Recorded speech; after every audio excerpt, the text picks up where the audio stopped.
here with Success Website, and welcome to another special Agent Secrets interview with video marketing expert Shai Schwartzman from Lifestyle Media. Today, we're going to learn all about how to use video to leverage your brand to build awareness and generate more quality leads for your business. How are you doing today, Shai? I'm doing awesome. I really appreciate you having me on. I appreciate you being on. Thank you for your time. And Shai and I go way back. We've known each other for many, many years, and we have also shared a lot of marketing tips with each other. So today we're going to have a discussion about how we can help all of you do a better job of creating quality video that is going to help you connect with your audience and really tell a story. A lot of effective video comes from storytelling, being authentic, but also communicating in a very effective way. So let's start, Shai, by just maybe discussing how your approach has changed over the years when it comes to creating video. You've been doing this for a long time. Technology is changing at a rapid pace. Social media is changing at a rapid pace. So let us in on some of the things that have influenced your approach. Well, thank you again for having me. I've been working with real estate agents in media since 1995, but I do keep up on the latest trends, and that's what's key, right? Things are changing so fast. I mean, when I got started, and to dovetail into your question, when I got started in video at that time, 1995. Video was really a one-way communication device, if you will, or a one-way media. So I created a video, or I created a video for my client, and it was like the voice of God. I spoke to them, right? So if it was a videotape, it was a DVD, whatever. It was one-way communication. So it was passive. My customer, my prospect, they saw me speaking to them. Whereas today, with social media and video being online, first of all, video is much more accessible today. So there's so many opportunities to use video, right? But secondly, it's now become a two-way communication, right? Where I speak to my client, or I share videos with my client on social media, and they can talk back to me. They can send video back. They can comment. So now it's a two-way communication. And that's really I think the big difference is those two things. It's that two-way communication now. And secondly, there's so many more opportunities to share video so much quicker. Because yeah. Power, So I was going to the say, power of video is still yeah, there. yeah, and because it's so accessible now and so easy and quick to do, it also, I think, really alleviates a lot of the pressure that people would put on themselves in terms of production value and the work that used to go into creating video. I mean, when we first started doing this, you would need a studio, you would need to have a high-end camera, you'd need to have proper lighting, you would need to have a really good microphone. It was a lot to create this content, and there was a lot of production that went into it. Whereas now everyone's got one of these things, Right. right? And video can be generated anywhere at any time. And as you said, it often is used as a means to get to start a conversation with somebody, or to connect with somebody, or just to get somebody's attention. Um, so let's stay on that topic for a minute, because I know that Mhm. for a lot of the clients that I work with, and I'm sure you've heard it as well, what gets in their way is this idea that they have to have all these things in place in order to do this effectively. A lot of people feel, I don't know what to say on video. I don't like the way that I sound. I don't like the way that I look. I'm not in the right environment. I don't have the right gear. How do you how do you approach some of those roadblocks that people put in their way when it comes to creating video content? It's a good question. Uh, every beginning is difficult. And I'm not saying, that it's easy. Some people really gravitate to this medium, to video. Some people, you have to work at it. Uh, you really, like you said, you really don't need a lot of, you don't need expensive gear. All you need is your telephone, which you held up. Everyone's got one of those. Some of the cameras on some of these phones are amazing. It's Mm-hmm. 4K. Sometimes you don't, it's too much detail, and so yeah, no. So uh, the phone, all you need really is the phone, as you showed. That's really it. I would get a tripod and I would get a microphone. So if you don't want to spend a lot of money, you could just get a wired lapel mic. It goes right into the phone. So you really don't need a lot. That's really all you need. And as we talked today, Christy, in our conversation, I'm going to give people a lot of really good ideas. So I want people to stick around and watch, because we're going to walk through. I'm going to give you a lot of really good ideas of videos that you can use or start to think about, depending on the prospect that you want to talk to, because that's important. We should talk about that too. Like, who do we Mm-hmm. want to talk to? Exactly. Yeah. But Who's this video for? who's the video for? Who's your prospect? Who are you reaching out to? Is it a first-time home buyer? Is it an empty nester? Is it a divorce? What have you? Is it a move-up buyer or move-up seller? Who are you talking to? What are their pain points? So we'll talk about that. We'll talk about some videos that you may want to start thinking about. So let's continue to watch to get that. But you just got to start.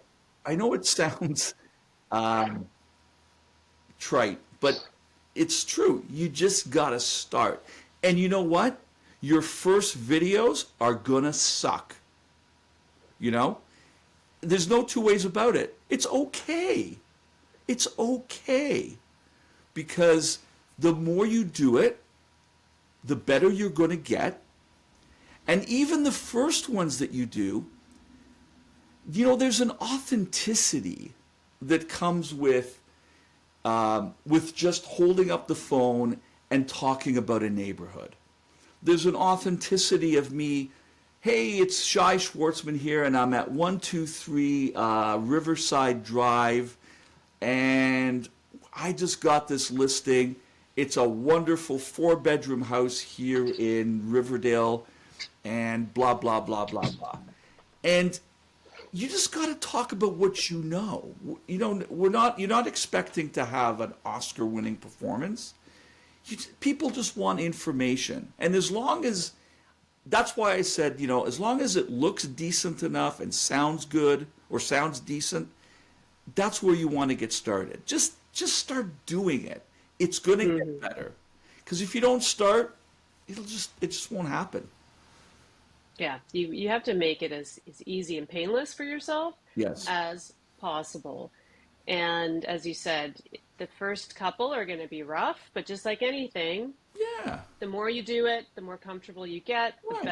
the better the videos will Right. become. Think of if Absolutely. you started driving, like the first time you got into the car, you didn't know what to do, but now you're good, Yeah. or Yeah. whatever it is you do in life. I think though it's very important to start with a specific intention though. It's not just to create video for the sake of creating video. You touched on an important topic, and that is who are you creating this video for? Knowing your audience, understanding the pain points that they have.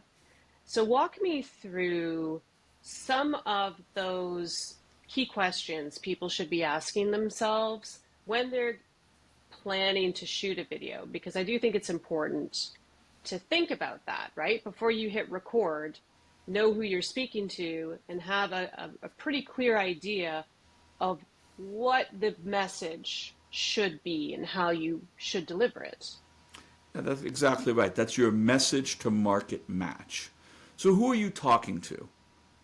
Right? It's like in any marketing. Who are you talking to? Well, I can't advertise to the world, right? I'm not Coca-Cola. Everyone in the world is going to drink Coca-Cola, for example. So the marketplace is my world. But I'm a small business person, as most real estate agents probably are. So who am I talking? Who do I want to work with? Do I like working with first-time home buyers? Do I like working with investors? Do I like working with move-up sellers, people who have a home to sell, they want to move up? Or do I want to work with empty nesters? So who do I like to work with? Who, look at statistically at what is happening in your marketplace. Are people maybe it's an older community where people are moving on from their excuse me, traditional family home. Maybe you want to target those. Um, you know, uh, During tough times, divorce was, like during COVID, for example. I'd go back to that.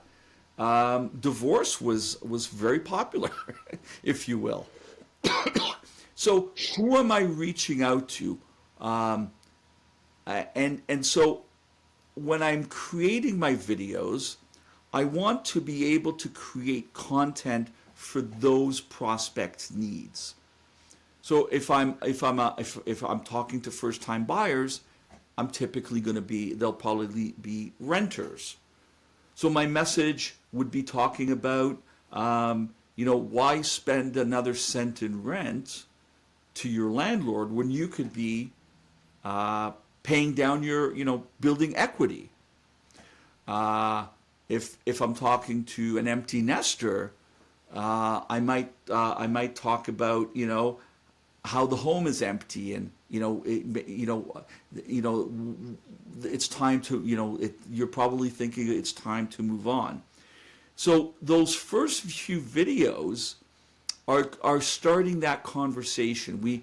We want to get into the prospect's mind. You've probably heard, Christy, in marketing, the term the reticular activator, right? Right. It's like someone who wants to buy a red sports car. Every other car they see is a red sports car because they're looking for that. Right. So we want to first find the right message that resonates with our audience, because we want to get into the conversation they have in their head. And so when we start talking about video, the first, we could talk about video in a few different ways. There's the lead generation part. So there are videos and messages for lead generation. So if you're gonna post videos on social media, YouTube, what have you, you want to think of what is my message, what is my headline that's going to stop the scroll. Because when you're marketing or you're lead generating, especially on social media, you're what I call an uninvited guest. Think of someone who's not invited to a party. Think of it, you're crashing the party, if you will, right? Because people are scrolling, they're on their phone, they're scrolling, and you're asking them to stop. So what is that message that you want to elicit or want to portray so that they're going to stop the scroll and listen to what you have to say. And there's some different techniques that we'll talk about that work in those mediums. Mm-hmm. And then there's follow up. Now, once you've generated the lead, what you can also use video to follow up to build what we call omnipresence, where now there, and we could talk about it later through remarketing, retargeting. There are different kinds of videos you want to use for that, because now you're kind of building that relationship and so forth down the line. Absolutely. I think when you talk about the scroll stopping element to it, that is such a key part of this because attention is a rare commodity these Mm-hmm. days. And as marketers, that really is our primary goal, is to get people's attention. You're not going to get a lead if you haven't captured their attention first. So what are some of the tips that you would suggest for doing that? And let's use social media as an example because obviously a lot of people spend a ton Mm-hmm. of time on there, and it no longer is unusual to be bombarded with marketing messages on Instagram and Facebook and YouTube. I think people have become quite numb to it. So how would you suggest people do that? What are some of the best techniques that you've seen for capturing people's attention? Well, the first thing I would say is consistency. You really Okay. need to post regularly. Mm. I would post once a day at the So minimum.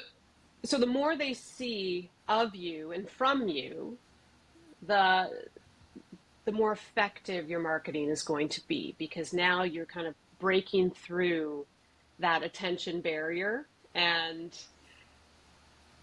all of a sudden that reticular activator is in play because people are starting to see more of you, more from you. Yes, So you're saying volume is important and consistency and yes, the yes, frequency. correct. So Okay. frequency. I would schedule myself to do one video, post one video a day to start. Now you could say to me, Shy, I don't have time to do one video a day.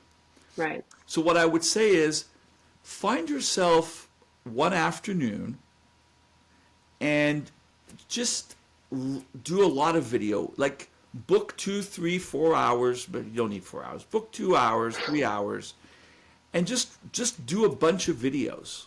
The other thing that you want to do is you want to create a schedule.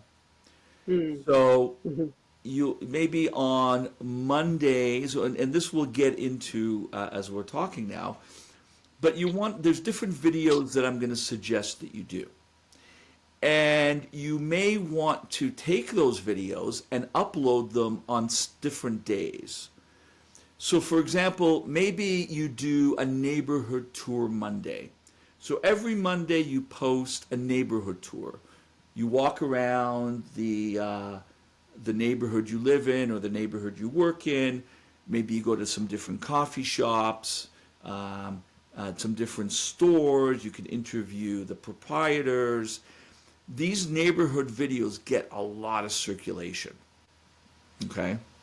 That makes sense. People are interested in their neighborhood. Right. That you're automatically connecting with your key target audience, Right. especially in real estate, because Right. it's a local business. Yeah. Let's say I'm looking to move to Leaside here in Toronto. Hmm. And so, I could walk around Leaside and I could go to some of the restaurants because a lot of nice restaurants there, a lot of nice cafes. There's some other, there's like a home hardware. There's some of the mom and pop shops that make it a really kind of a village feel. Feels like a Hmm. real nice neighborhood. Walk around the parks. So if you work that Leaside neighborhood, someone who's going to move to Leaside may not be is looking for a property in Leaside. Not specific. And remember, at the beginning, especially, well, at the beginning, most people are not looking for real estate agents. No one, it's very rare, and Christy, you might They're not wait. out on the hunt for a real estate agent? They're Come not on on. the hunt for real estate agents. They're not typing real estate age, the best real estate agent in Leaside. Yeah, They yeah, may near me. they may be searching for the best home deal in Leaside, Hmm. or maybe I'm selling my Leaside home. So if you could create stories that relate to Leaside, I'm just using Leaside as an example. It could be, It's a nice neighborhood. I agree. yeah, Yeah. I like it there. I don't live there, but I like driving through. Hmm.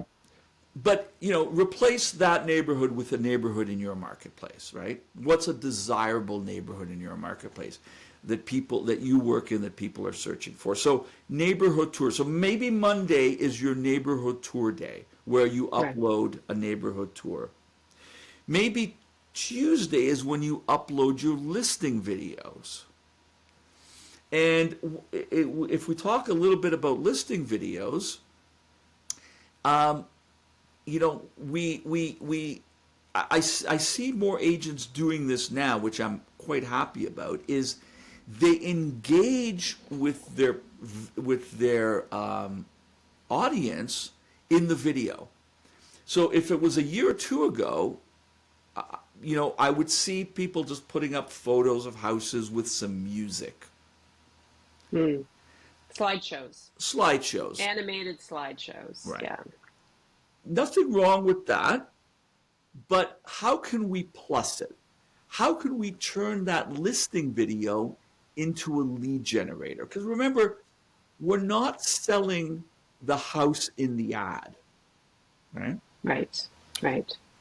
Think your videos on social media are lead generators.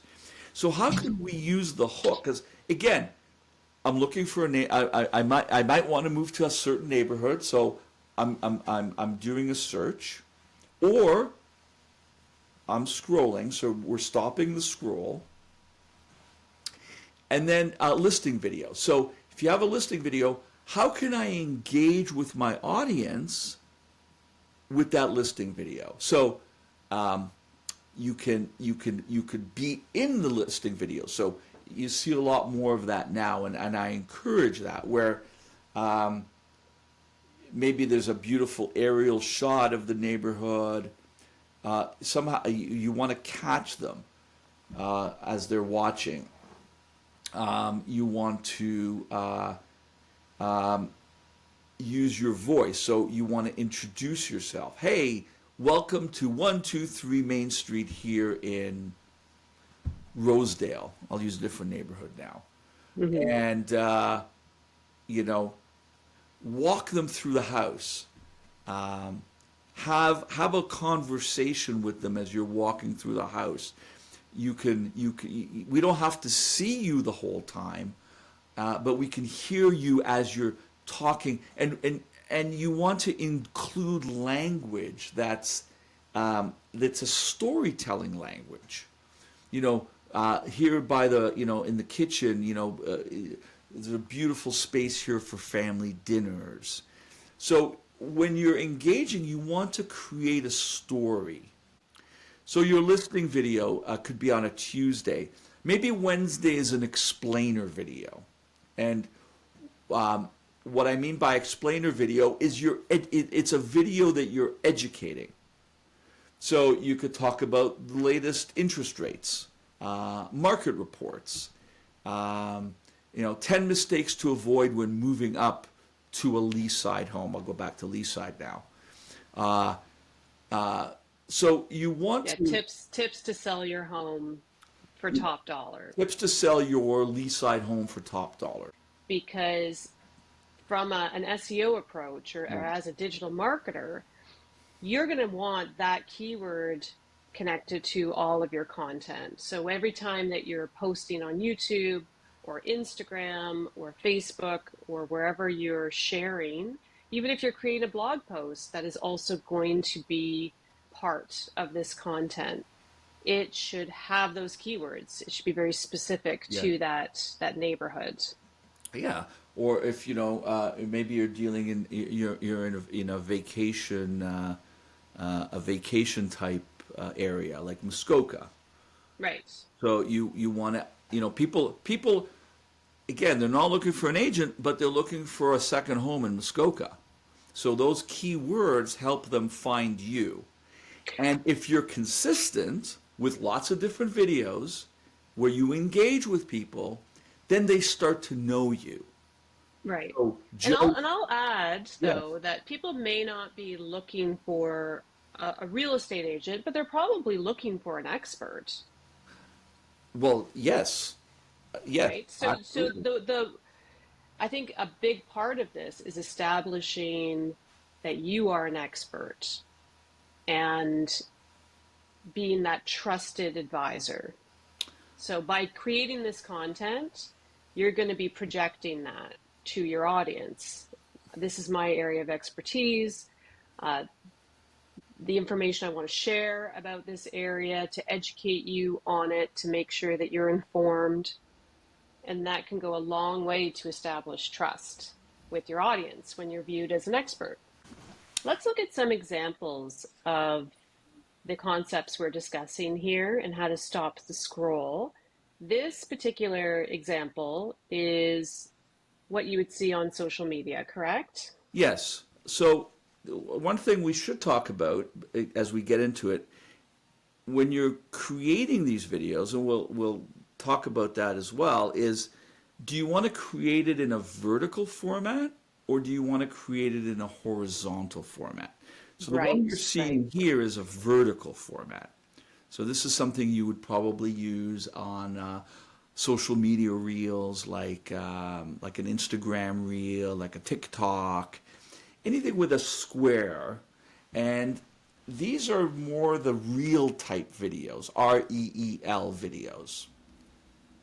So these are the ones people will, So you can see here, we're calling out them. Don't pay another cent in rent. Or think of 10 mistakes to avoid when selling your lease-side home, right? So if my reticular activator is already working, I'm a renter and I'm thinking of buying a house. This is going to attract me, right? Now, this is what we're looking like. This would be a thumbnail image, if I'm not mistaken. Yes, this would be a thumbnail image. So the thumbnail's really important. That's Right. another consideration is creating a thumbnail, and the thumbnail doesn't. How should I put this? It doesn't have to 100% be what it is that it's about. So it should somehow relate to it, but it doesn't have to literally be what it's about, right? So It it could just be has to capture capture somebody's their attention. attention. Correct. Right. Yeah. That's why you often see thumbnails with people's faces doing like like You Mr. know, Beast. Yeah, like yeah, ah. A lot of these media outlets will create something for you automatically, and they're usually okay. It's not um, there's nothing wrong with letting AI do some of that work for you, but having some text in there that's very bright, easy to read, having maybe an image of yourself that looks like you're in the middle of talking, or you're wanting to share something really interesting, really exciting, that is going to be a more effective thumbnail for your video, and it's yes. more likely people are going to stop to view. And the headline, the text that goes there is The all. text is really, really important. Yes. How important are captions, do you think? Captions are very important. I think if you go to the next slide, I have an example of that. Power of words on screen. Yes. So really important. Now, in this one, you see it's a horizontal. Right. Horizontal, you would probably use like in a Facebook post. So let's say you're doing a market update or a neighborhood video. Um, you could do those. Although you could still do them vertically too. Um, I find that the longer the videos, if someone's following you on a particular social media, or if you're sending a video by email, I find the square the horizontal format works better, whereas the Landscape, like a landscape landscape landscape. format. Yeah. But the vertical just works better on those reels, because I mean you could put the horizontal in a reel, but then you'd have if you do, you have that sort of top and bottom that you could actually fill in with a headline. So we do that sometimes too, where we'll take a horizontal video, but we'll put it into a vertical frame, and then at the top we'll put the headline and a call Right. to action at the bottom. And that the headline, the benefit of that is that the headline and the call to action are always on the screen. Now, you said that the the more horizontal landscape view lends itself better to longer form videos, and the vertical is better for the short reels. Yes. How do you see those two working together? And can you give us some examples of what would be suitable for a reel, a shorter form, and what would be suitable for longer form video? I would say your lead generation type videos, your reels should be short. Okay. 15 seconds, 30 seconds, uh, you know, a minute at the most. Yeah, no longer than a minute.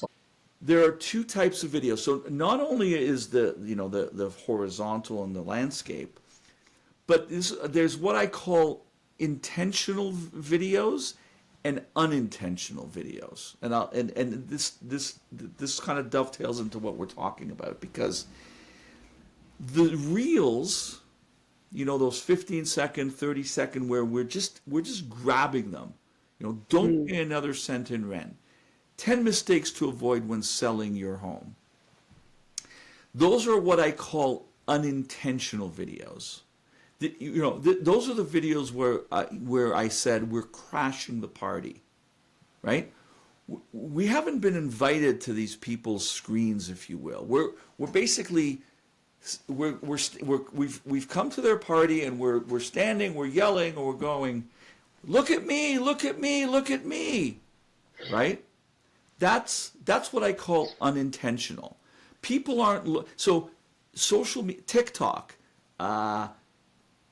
People aren't looking for you necessarily. It's disruptive. It's It's disruptive. disruptive style marketing. People aren't looking for your content. You are disrupting their There's experience right. to share your Exactly. content with them. Exactly. Yeah. And then the corollary of that is intentional videos. So Yes. what might be an intentional video?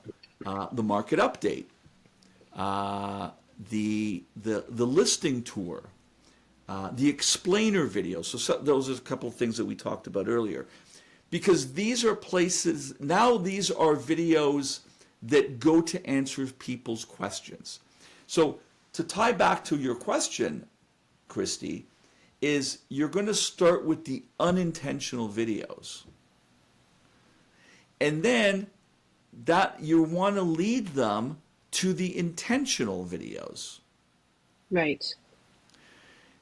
Because now they're going to start. So in your unintentional videos, to get more information about the 10 mistakes to avoid when selling your home, click on the link or follow the instructions in the description, the bio, or in the description or bio, or in Yeah, the I link like to to call the end them of this video.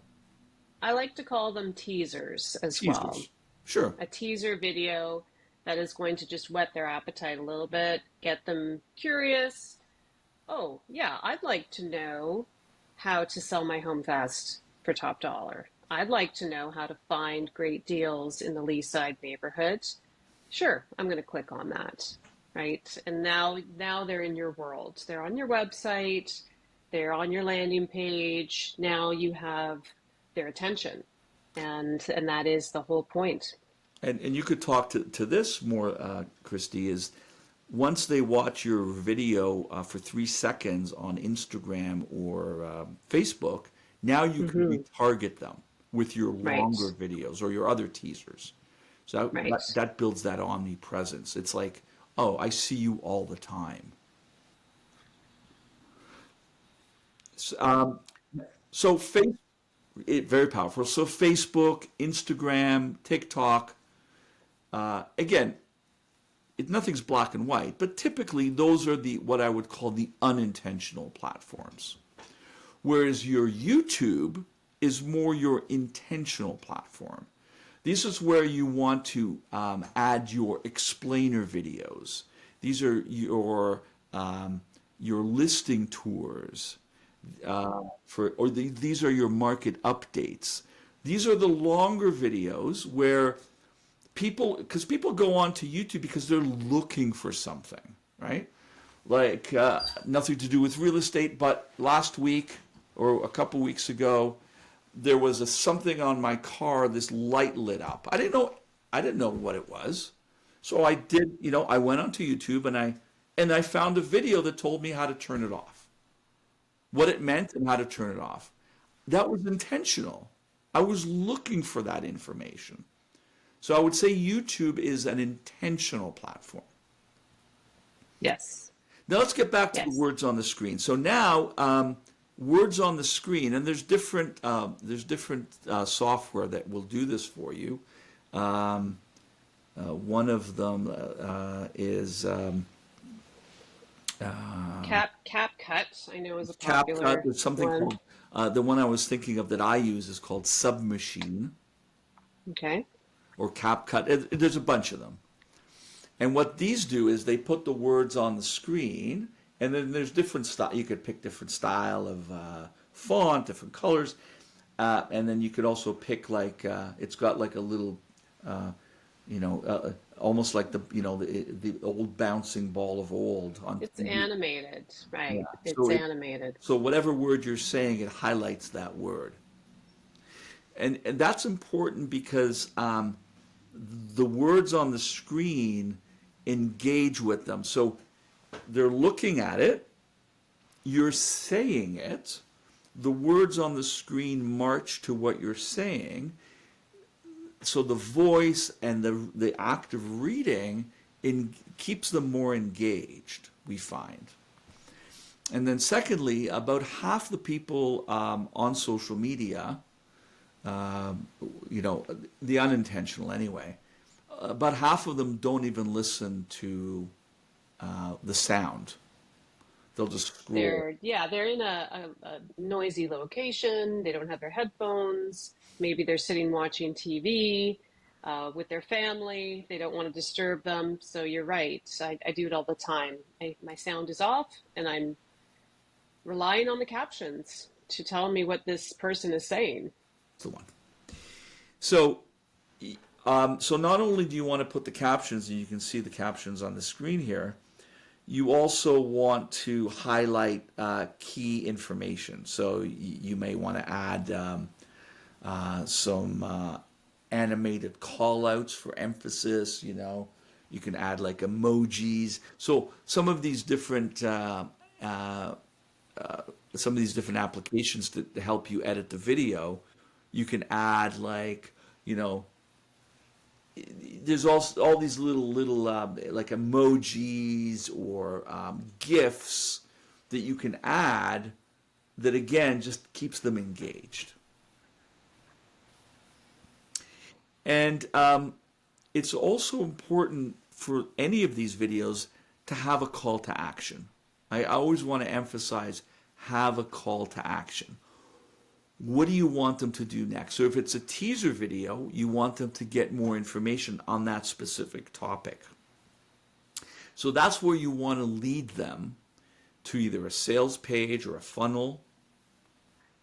You want to lead them to some sort of maybe longer video, maybe now that's 2 3 minutes, that continues that conversation. Because now you want to generate that lead.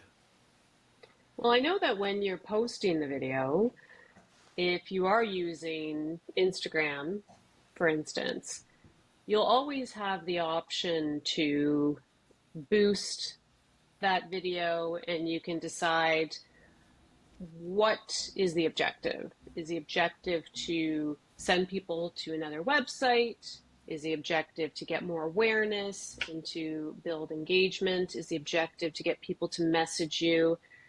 So that is going to be baked in to whatever media outlet you're using because Right. they want you to do that. So that's part of the intent is if you do want to generate leads from your content, then you need to make it very easy for people to submit their information, call you, message you, text you, whatever that next step is. And that is usually native to whatever media you're posting in.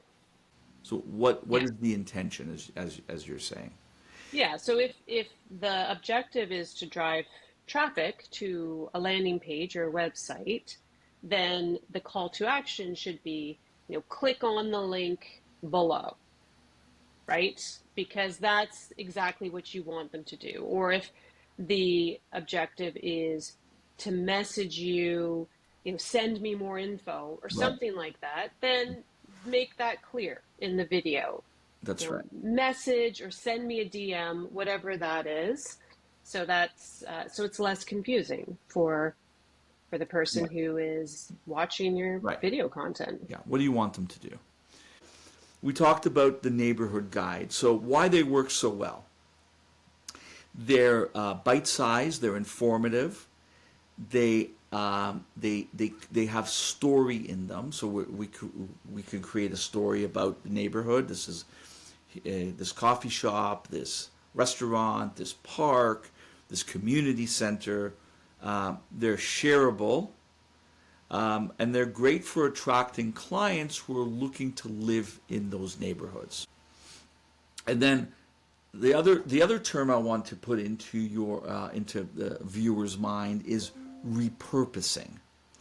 So so when I talk about these neighborhood guides, you're almost going to have to create two videos for these. One is a short reel for the unintentional viewer, and one is a longer, more informative reel that's for someone who's actually looking. So your unintentional might go onto a TikTok or an Instagram, but your intentional one would go onto like a YouTube. Right. Which is So, more the long form, right? Getting back to short form reels versus long form video. And I find that these neighborhood guides are also quite evergreen. And maybe we can talk about that, the difference between evergreen video that can be effective for years to come because the content is going to be relevant for a longer period of time. And then maybe the more timely videos that would be for a listing, for instance, right? That's not necessarily going to be a marketing vehicle for a long period of time, or perhaps something that has to do with a very specific event that's going on, right? right. Like maybe there's something that has to do with the holiday or an event that's happening at a certain point in time. Yeah, you could maybe have one agent I work with. He has a monthly event for it's like a buyer seminar. Right, right. So he advertises that. That's not necessarily evergreen, but he has it once a month. So he repeats that. He repeats it with here's what we're going to be doing this this Thursday. but it's not evergreen. Evergreen is more, 10 mistakes to avoid when selling your home. Right. Um, uh, find out what the home down the street sold for. That type of video, those are evergreen. It doesn't Right. change. Yeah, and or like an example of something that would change from month to month would be market stats.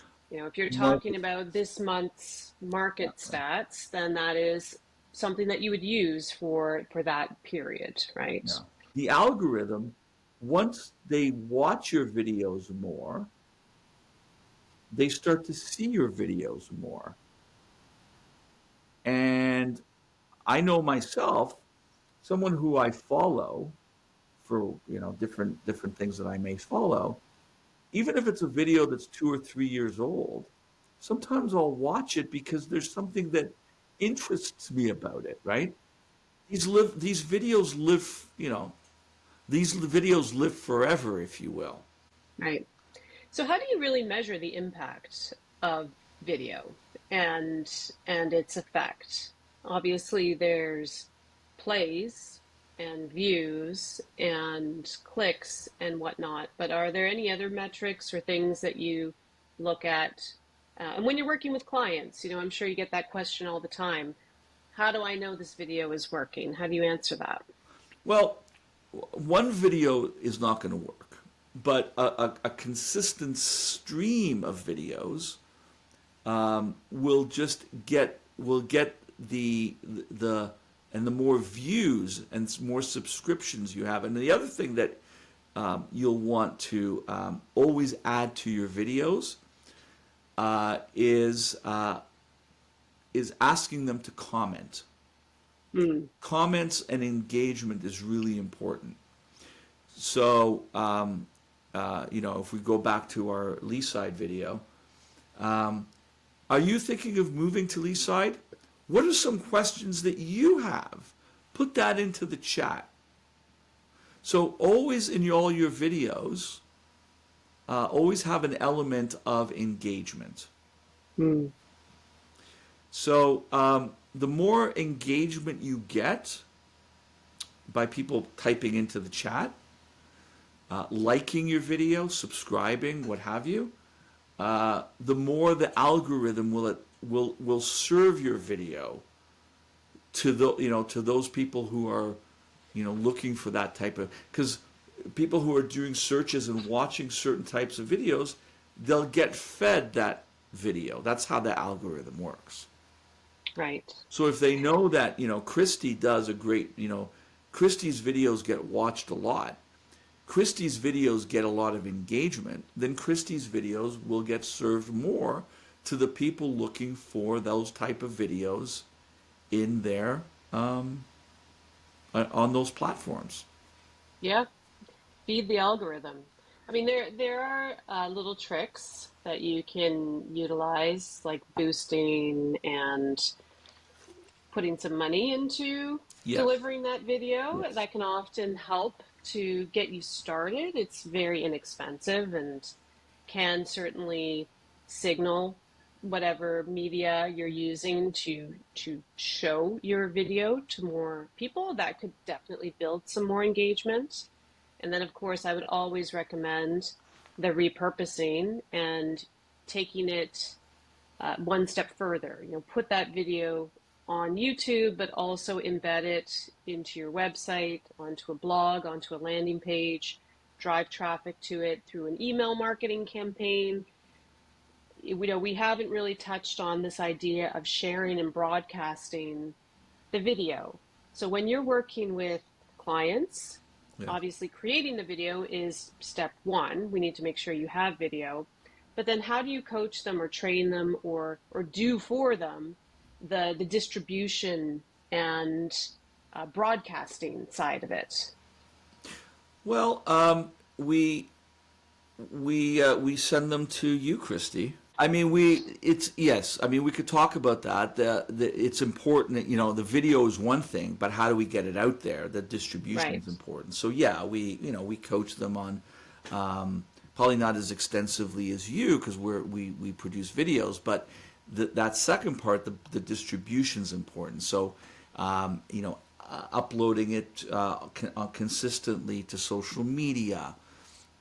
We Hmm. train them on what to write in the description or in the bio, Right, that right, so that it's congruent with the video, so that the text will also engage with them. And then the next step, what do we want them to do? Do we want them to go to a webinar? Do we want them to go to a landing page? And then tying back to what you were saying just a few minutes ago about how do we know it's working? Well, then we need to track it. yes, So um, it, you know it, how many people viewed the video? So let's say 100 people, 200, 1,000 people viewed this video, this 15-second or 30-second video. But what happened next? How many people took the next step? yeah, Did they fill in a form? So on Facebook, for example, or on Instagram, you can have them fill in a form. So maybe you right, could offer a free report. And so instead of taking them to a landing page at that point, you could test a landing page, or you could just test like a Facebook form. Facebook or Instagram, for example, has a form where their name and their email, sometimes their phone number is already populated.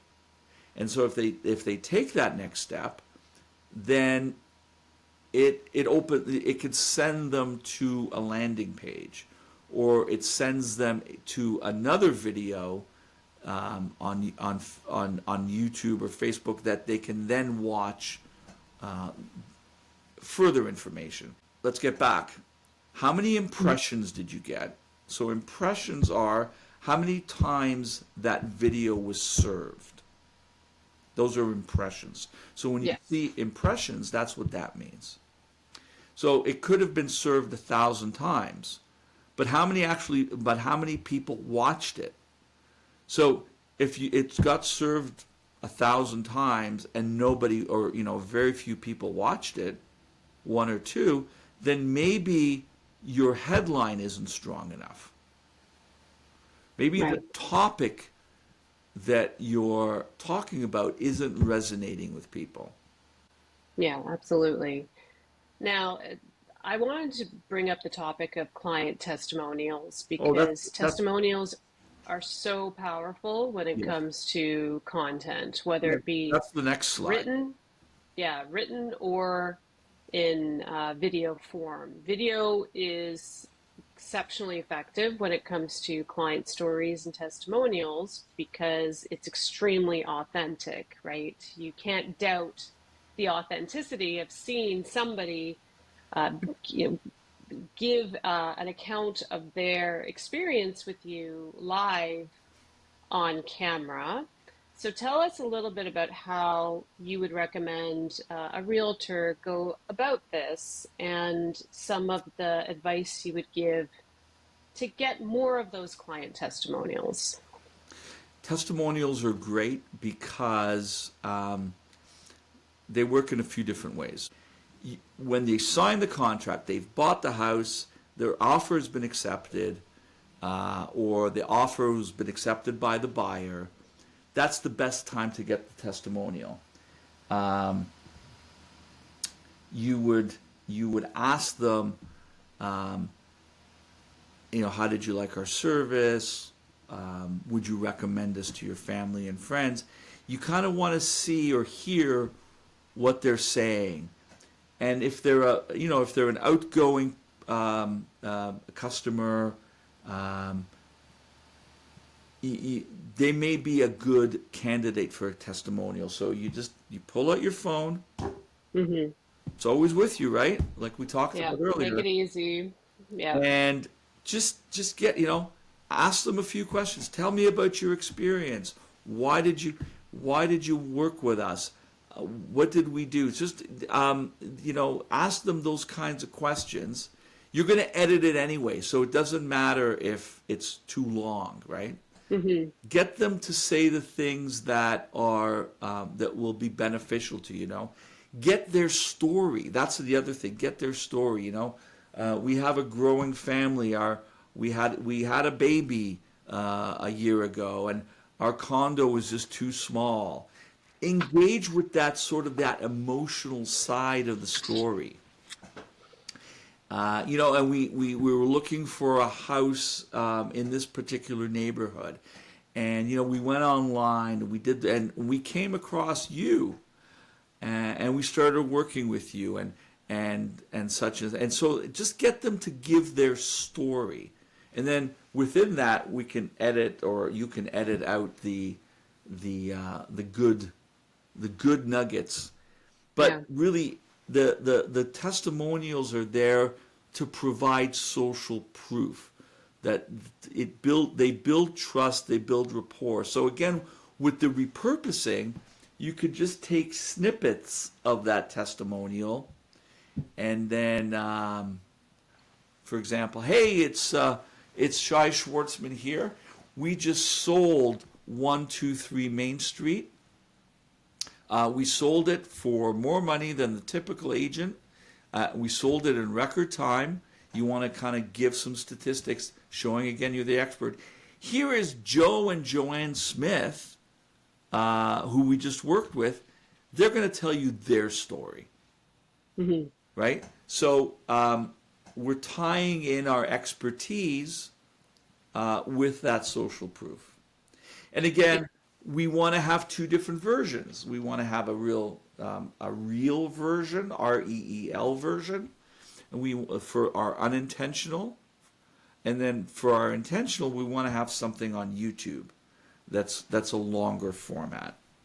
Yeah. And you can give them some prompts as well. Of course, because I, you I can think it's edit a it. good idea to discuss with your client what the intention is for this video and make it about them sharing information that's going to be very helpful to other home buyers in their situation.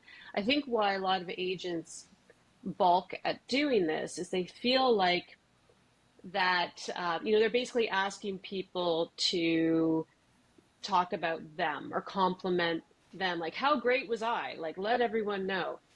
So that doesn't feel comfortable for a lot of people. But if you frame it in a way that emphasizes the specific need that that person had and the problem that they had, how it was addressed, how it was resolved, that kind of story is extremely powerful. And now it's about them, right? It's not really about Right. you, it's about them. They're sharing something that's going to be helpful to other families, couples, individuals who are in their situation. And that does have a lot more of a reciprocal feel to it.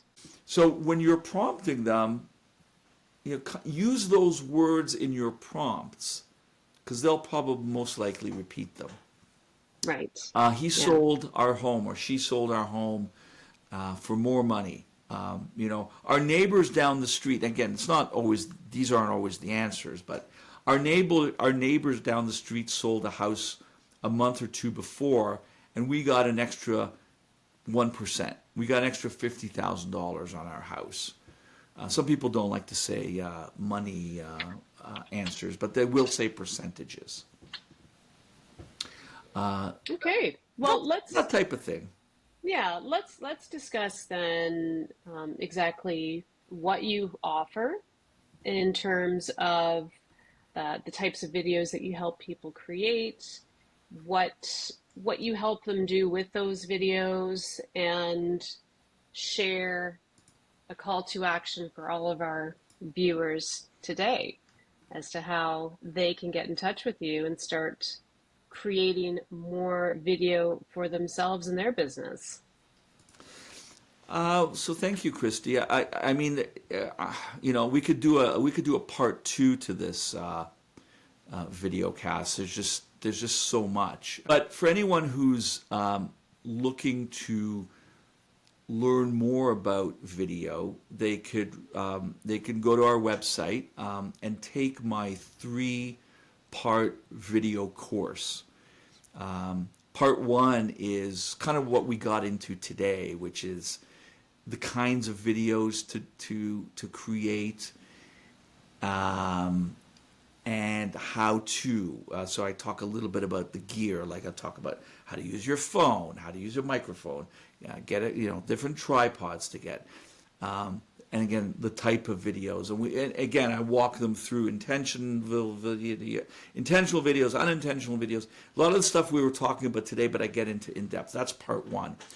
Hmm. Part two is the editing. So we talked a little bit about that today, about the captions, the headline, how to package your video. That's part two. And then part three of the course, and it's free, by the way, it's a free on-demand course. Part three is, okay, now that I have this video, Shai, what can I do with it? Right. So this really sets the stage for those who really want to get into video, but are, want more insight. And so if you go to audiovideocoach.com, you can get free access to this 3-part series. So I would encourage people to start there. But at some point, you're going to want some help, I think. And what we do is we offer we offer a few different things. We offer our virtual video editing program, which is great for the do-it-yourselfer. So you've got your phone, you've watched my 3-part series. You're going to start creating videos. Maybe at some point you're going to want some help editing, because that's really where the bottleneck happens. Is how do I create my videos? And we show you how to do that. But maybe you're busy. You're busy working with buyers. You're busy working with sellers. You're not interested in editing videos. That's not what you Right. got into real estate for, right? So Yes. if you've got somebody else who's in charge of doing it, not only will it get done quicker, but that person will be able to do it with a very specific intent in mind. And that is, Right. let's make sure the message is clear. Let's make sure we've got the right captions, the right titles, everything is in place. And I'm a big advocate for outsourcing that type of thing for sure. So we do that, and then we also have content. So we have our animated explainer video system, and these Right. are 75 videos, all evergreen, Yes. that allow, and you're familiar with that because that's actually in Engage. So anyone who has your Engage CRM can have access to the animated explainer system. And this is a Yes. system of evergreen videos. Again, we go back to 10 mistakes to avoid when selling your home, nine things to be aware of before you put your house on the market, 11 home inspection traps to avoid, and so forth. These are, again, all evergreen, and it goes from a series of teaser videos for the scroll, Hmm. all the way to longer explainer videos that build trust and rapport and top of mind for agents. So the more they see your videos online, the more they get to know you, the more that builds trust and rapport, so that as you're following up with them, it's like you've met them before, right? It's like that video is kind of like that. It's like the virtual handshake, if you Hmm. A and then little, yeah, virtual introduction. right, and then we create, and then we also create videos that are customized for the agent. So we have our branded video series where the agent is actually in the video, right? Right. So we have programs for that, and then all the way to podcasting. So we help you create your podcast, your long form videos, like we're doing today, where we then also repurpose it for you into small bite-sized pieces, and then help you upload and put them on social media, etc. So all the way from lead generation, teaser videos, to customized to content, to customized videos, and then to even longer form videos where, again, it's like people say to us, to our customers, it's like you're everywhere. We see you everywhere. And it's not that they've created so much content, but it's that repurposing of the content that makes it feel like you're everywhere. Absolutely. You've got some great products, Shy, and I wish we uh, had more time. I mean, there's so many other videos that we could talk about. I mean, if well, we will definitely do a part two, absolutely, because this is a topic that is interesting, but also there's always new developing technology. AI is something that is obviously yeah, we didn't get on into that. everyone's We didn't mind, get and into there's a that, lot. but yeah, but script Yeah, writing through AI. There are online programs that we could get into that right. actually help you write the script and also tell you what keywords to use. What are we'll also give you suggestions on thumbnails to create that Mm, using these keywords, it scores it for you. So these keywords are higher in the ranking right now. So use these keywords. So, I mean, we can get into that. We didn't have a chance to get into that today, but AI is really AI in video production for this type of work. I mean, we could do a whole session on that. absolutely. Well, and I think we should, and I'll give everyone a call to action right now watching this to leave in the comments what you would like to learn more about when it comes to creating video. There's so many things we can do with this form of media, and we are always learning. Well, thank you so much. It's been an excellent source of information. It's always nice to see you and chat with you. I really appreciate your time today. Thanks very much, Christy, for having me on.